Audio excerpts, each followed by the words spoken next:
Out front tonight, the top Democrat on the House Intelligence Committee, Congressman Adam Schiff. Congressman, thanks so much for being with us tonight.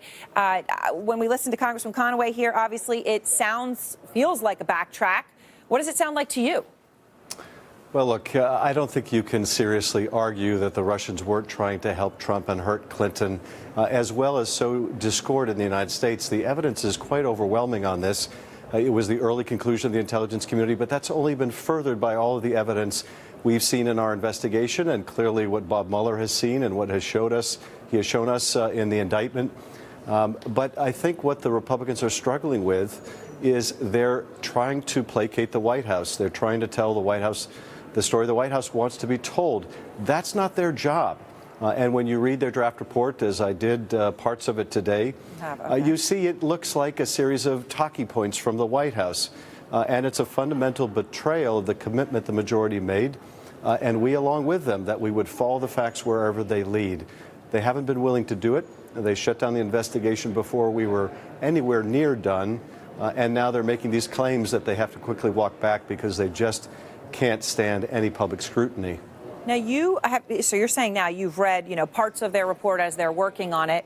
Congressman Rooney had indicated they may take as many as 10 days to get it done. But you have already, Congressman Schiff, come out here with a 21-page report. I'm looking at it right now, a status report, as you call it, on the investigation. Obviously, the GOP has declared it over, but you're putting this as a status report with more witnesses you want to speak to. And also, you say new information never before revealed, such as? Well, as we've gone through the investigation, you start out with a group of witnesses you want to talk to, and they lead you to other witnesses, and they lead you to other documents. And there's certainly things that have come to our attention over time that we weren't aware of at earlier stages of the investigation. Even within the last week, you look at the public reports that George Nadar had testimony before the special counsel reportedly that contradicts what Eric Prince said under oath to our committee.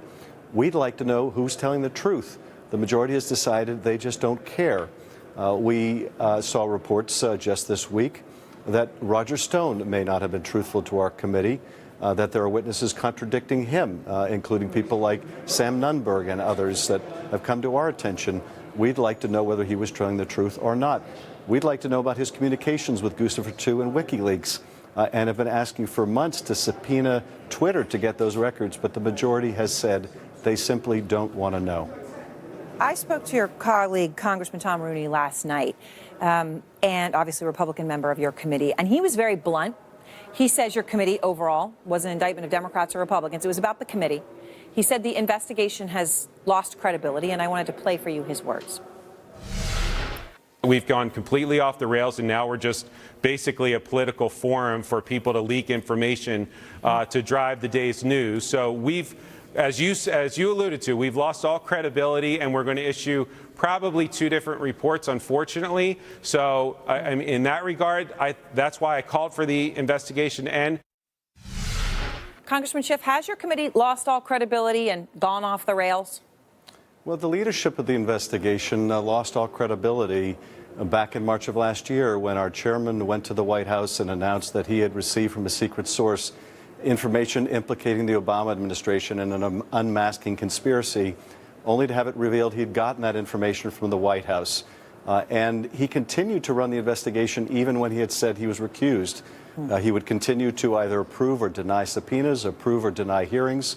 And then we had, of course, the whole chapter with the partisan Nunes memoranda, where I take issue with Mr. Rooney, and frankly, I think those statements are a cop-out.